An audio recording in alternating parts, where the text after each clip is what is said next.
रात के यही कोई 9:30 बज रहे थे, लेकिन अक्षरा जिस रास्ते पर चल रही थी वो बिल्कुल सुनसान था। बीच बीच में कुत्ते के भौंकने की आवाज आ रही थी। वो कभी मोबाइल के मैप की ओर देखती तो कभी अपने हाथ में पकड़े विजिटिंग कार्ड के पते की ओर। आखिर कहाँ है ये घर? पिछले आधे घंटे से मैं परेशान हूँ, ये पता मिल ही नहीं रहा है और ना ही यहाँ आसपास कोई आदमी दिख रहा है जिससे मैं इस पते के बारे में पूछ सकूं। अक्षरा के चेहरे पर परेशानी साफ देखी जा सकती थी। तभी उसके मोबाइल की घंटी बजी। उसने कॉल करने वाले का नाम देखा तो वो नहीं दिख रहा था। वो कॉल एक अननोन नंबर से था। उसने फोन उठाया तो दूसरी ओर से आवाज आई। हेलो अक्षरा। कौन? अरे मैं चांद कुमार। ओह सॉरी सर, आपका ये नंबर सेव नहीं है ना? सर मैंने आपके उस नंबर पर बहुत ट्राई किया लेकिन वो स्विच ऑफ आ रहा था। सर मैं बहुत परेशान हो गई हूँ। ये इलाका मेरे लिए बिल्कुल नया है। मैं आपके दिए पते पर नहीं पहुंच पा रही हूँ।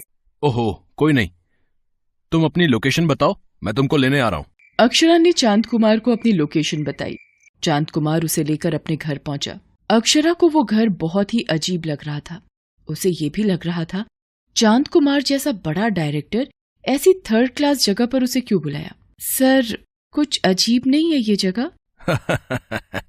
अजीब तो है, लेकिन कितनों की किस्मत मैंने इसी घर से बनाई है। आज तुम भी उन लोगों में शामिल हो जाओगी। उसके बाद चांद कुमार ने अक्षरा को वहीं सोफे पर बैठने के लिए कहा और खुद किचन में गए और वहां से पीने के लिए कोल्ड ड्रिंक्स और खाने का स्नैक्स लेकर उसके पास आए। अरे सर आपने क्यों तकलीफ की? इसमें तकलीफ की क्या बात है? वैसे भी आज यहाँ का नौकर छुट्टी पर है तो ये सब तो मुझे ही करना होगा। वैसे आई लव डूइंग दिस।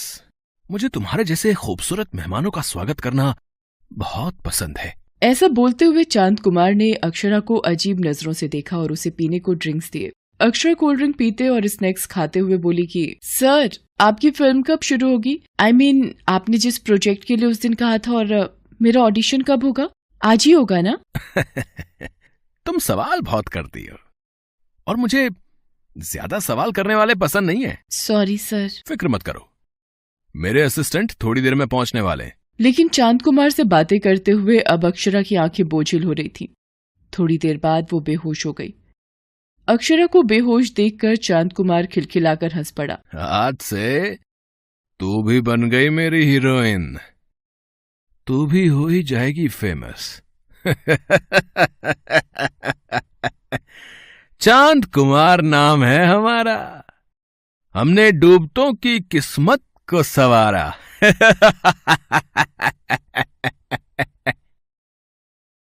चांद कुमार एक बार फिर से अपने मंसूबे में कामयाब हो गया था। कुछ दिनों पहले की बात है। चिलचिलाती गर्मियों के दिन थे। ऐसा लगता था कि सूरज सब कुछ जला देगा। इतनी तेज गर्मी के कारण सड़क पर लोग भी कम ही दिखाई देते। शरीर को झुलसा देने वाली उस तेज गर्मी में भी अक्षरा पैदल ही तेज कदमों से चली जा रही थी। वो बार बार अपनी घड़ी की ओर देख रही थी और मन ही मन खुद से बातें कर रही थी। मैं तो बहुत लेट हो गई हूँ। 10 बजे का ही समय था और 12:30 बजने को आए। कहीं ऑडिशन खत्म ना हो गया हो। अक्षरा भोपाल की है। पिछले 10 महीने से वो मुंबई में रहकर एक्ट्रेस बनने के लिए स्ट्रगल कर रही है। एक स्टूडियो से दूसरे स्टूडियो, एक जगह से दूसरी जगह जाकर वो थक चुकी है, लेकिन उसका हौसला और हिम्मत नहीं थका है।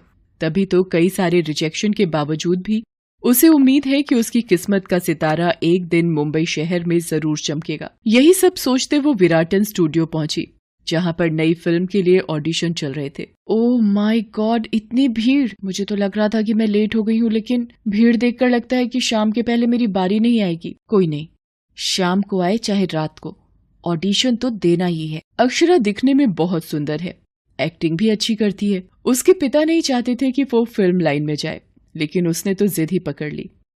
कुछ महीने पहले की बात है। अरे बेटा, तुम समझती क्यों नहीं? फिल्म लाइन अच्छे लोगों के लिए नहीं है। तो क्या इतने बड़े बड़े जो स्टार हैं, जिनके पास दौलत है, शोहरत है, करोड़ों फैन हैं जिनके, वो सब बुरे लोग हैं? अक्षरा को फिल्म लाइन से प्यार था।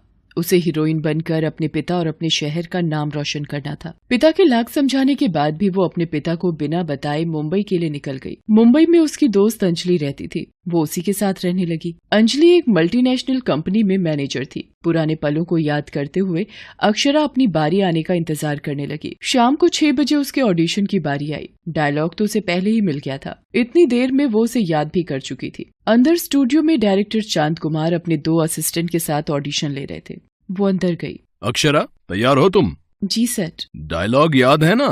जी। ठीक है, roll, camera, start, sound, action. Akshara ने ऑडिशन दे दिया। वो थोड़ा बोल्ड सीन था।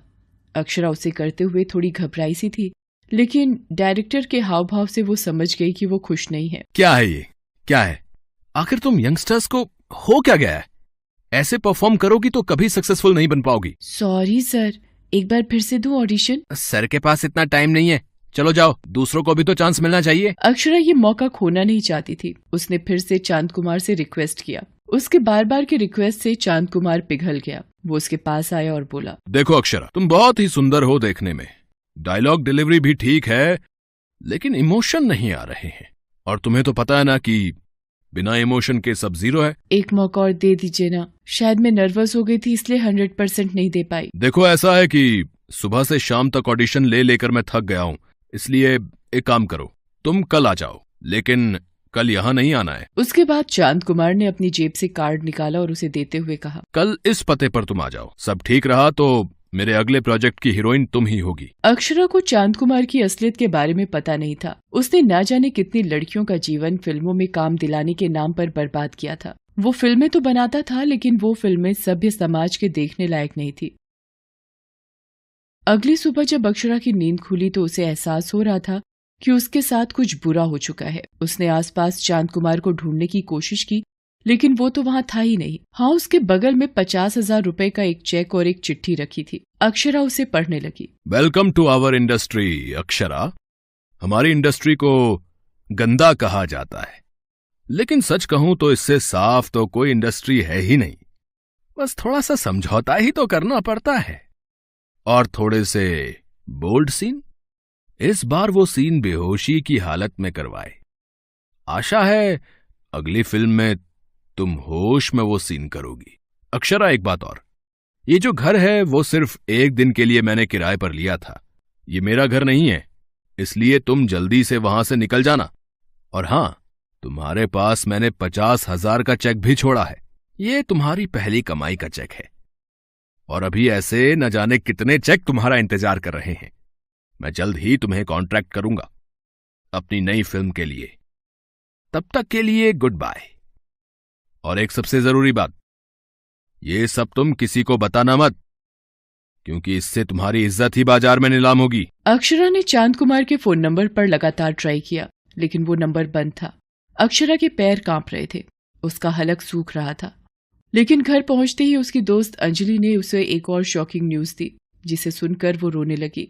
यार, मुझे पता नहीं था कि वो डायरेक्टर चांद कुमार इतना गिरा हुआ आदमी है और वो ऐसी वैसी फिल्में बनाता है। तेरी वीडियो हर जगह वायरल हो रही है अक्षरा। सब खत्म हो गया अंजलि, सब खत्म हो गया। मेरे सारे सपने, मेरी मेहनत, मेरी तपस्या, सब उस चांद कुमार ने बर्बाद कर दिए। लेकिन मैं उसे छोड़ूंगी नहीं। पागल है क्या? क्या करेगी उसका? चांद कुमार बड़ा नाम है, उसकी बड़ी पहचान है हर जगह। तुम उसका कुछ नहीं बिगाड़ पाओगी। नहीं अक्षरा, कानून के आगे कोई बड़ा या छोटा नहीं होता। और वैसे भी अगर आज मैं चुप बैठ गई तो कल कोई और अक्षरा उसकी शिकार होगी, जो मैं नहीं होने दूंगी। अक्षरा अंजलि को लेकर पुलिस थाने गई। उसने इंस्पेक्टर राघवन को सारी बातें बताई। राघवन बहुत ही ईमानदार पुलिस अफसर था। उसने अपने सीनियर से ये बात बताई और उनसे परमिशन लेकर उसकी गिरफ्तारी का वारंट निकलवा दिया। थोड़ी देर बाद तो ये खबर पूरे शहर में फैल गई कि चांद कुमार एक बदमाश और अय्याश किस्म का डायरेक्टर है, जो लड़कियों के सम्मान का सौदा करता है। इस लड़की ने तो सारा गुड़ गोबर कर दिया। मुझे नहीं पता था कि ये इस तरह जाकर सब बक देगी। बरसों से मैंने जो इज्जत कमाई थी, इसने नीलाम कर दिया। मुझे जल्द से जल्द ये देश छोड़कर बाहर जाना पड़ेगा। मुझे इसी समय एयरपोर्ट निकलना होगा। चांद कुमार देश छोड़ने की फिराक में था, लेकिन पुलिस को उसके इरादों का पता था। तभी तो उन्होंने एयरपोर्ट पर मजबूत घेराबंदी की हुई थी। चांद कुमार एयरपोर्ट से पकड़ा गया। पुलिस ने उसे जेल भेज दिया। अक्षरा ने चांद कुमार जैसे डायरेक्टर को जेल भिजवाकर फिल्म इंडस्ट्री में तहलका मचा दिया। सभी उसके साहस की तारीफ करने लगे। हालांकि अक्षरा अब भी स्ट्रगल कर रही है, लेकिन उसको लगता है कि एक दिन उसका सितारा जरूर चमकेगा।